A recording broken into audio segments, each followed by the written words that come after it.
آپ کا دل پسیجتا نہیں ہے. آپ کے دل میں رقیق کسے کہتے ہیں؟ پتلا. رقیق مادہ پتلا. رقت قلب، دل میں نرمی پیدا ہو جائے. دل میں نرمی اگر پیدا نہیں ہوتی ہے تو پھر جان لیجئے، میں ایک بہت سخت بات کہنے لگا ہوں. ایک شخص عالم ہو سکتا ہے، مفتی ہو سکتا ہے، فقیہ ہو سکتا ہے، مفسر ہو سکتا ہے، محدث ہو سکتا ہے، عابد ہو سکتا ہے، زاہد ہو سکتا ہے، نیک نہیں ہو سکتا اگر انسانی ہمدردی کا مادہ اس کے دل میں نہیں. بات سمجھ لیا آپ نے پوری؟ یہ ہے ترتیب کے اندر مضمر.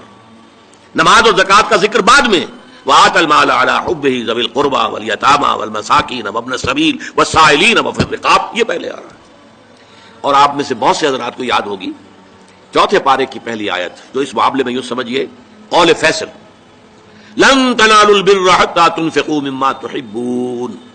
تم ہرگز نیکی کے مقام کو نہیں پہنچ سکتے جب تک خرچ نہ کرو اس میں سے جو تمہیں محبوب ہے. اگر آپ کا مال ایسا ہے جو دل سے اتر گیا ہے، کپڑے بوسیدہ ہو گئے ہیں دے دیے غریب کو، جوتے ٹوٹ گئے دے دیے کسی کو، یہ نہیں ہے، یہ نیکی نہیں ہے. نیکی کیا ہے؟ مما تحبون، جو تمہیں پسند ہو وہ مال.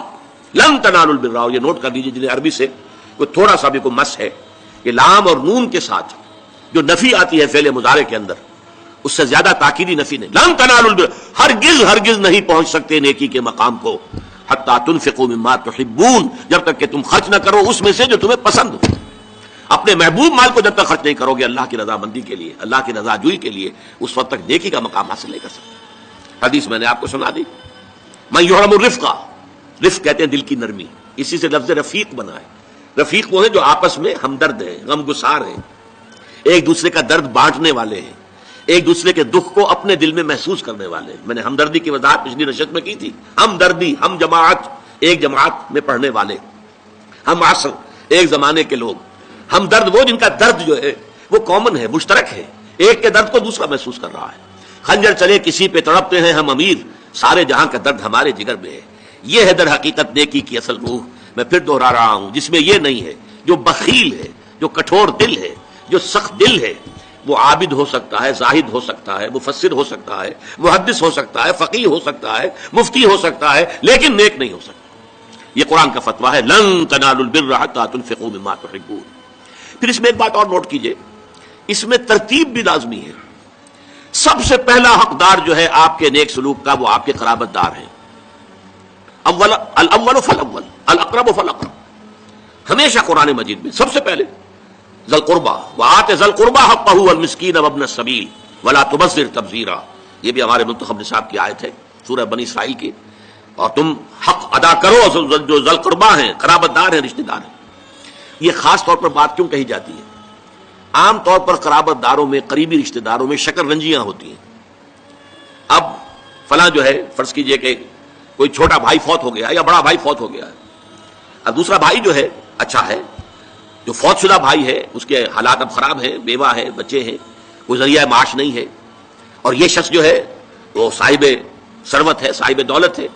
یہ اوروں کو تو خیرات دے گا، اپنے یتیم بھانجا اور بتیوں کو نہیں دے گا. کیوں؟ انہوں نے یہ کیا تھا، انہوں نے یہ کیا تھا، انہوں نے فلاں وقت یہ کہہ دیا تھا، وہ بھابھی نے فلاں وقت جو ہے میرے ساتھ یہ معاملہ کیا تھا. اس حوالے سے شکر رنجیوں کی وجہ سے ان کو چھوڑ کر دور دراز جا کر ریوڑیاں بانٹی جائیں گی، لیکن جو اصل حقدار ہیں ان کو چھوڑ دیا جائے. اس کا تجزیہ کیجئے. اس کا مطلب ہے یہ اللہ کے لیے نہیں دیا جا رہا. اگر اللہ کا جذبہ ہو اللہ کو راضی کرنا، تو پھر تو دیکھو کہ اللہ نے سب سے پہلا حقدار کس کو بنایا. پھر تو دیکھنا ہوگا ترتیب اللہ کی. اللہ کی ترتیب میں تو وآت المال علی حبہ ذوی القربیٰ، ذوی القربیٰ سب سے پہلے ہے، اس کے بعد یتامى ہے، مساکین ہے، وابن السبیل ہے، والسائلین ہے، وفی الرقاب ہے. لیکن اولین جو ہے ذوی القربیٰ ہے. حدیث آتی ہے کہ حضور نے فرمایا من احب للہ وابغض للہ واعطى للہ ومنع للہ فقد استقبل الایمان. جس نے اگر کسی سے محبت کی تو اللہ کے لیے محبت کی، کہ اللہ کو پسند ہے کہ اس سے محبت کی جائے، اور کسی سے بغض اور عداوت رکھی تو وہ بھی اس لیے کہ اللہ کو پسند ہے کہ اس سے بغض رکھا جائے. اور اگر کسی کو کچھ دیا تو اس لیے کہ اللہ کو اس کا دینا پسند ہے، اور کسی سے کچھ روکا تو اس لیے روکا کہ اللہ کو اس کا روکنا پسند ہے. یعنی انسان کے تمام اعمال کا اصل موٹو جو ہے وہ ذات باری تعالی اور اس کے احکام اور اس کی پسند، اس کی ناپسند بن جائے. اگر یہ ہو جائے من احب للہ وابغض للہ واعطى للہ منع للہ فقد استکمل الایمان، تو ایسے شخص نے تو اپنے ایمان کی تکمیل کر لی۔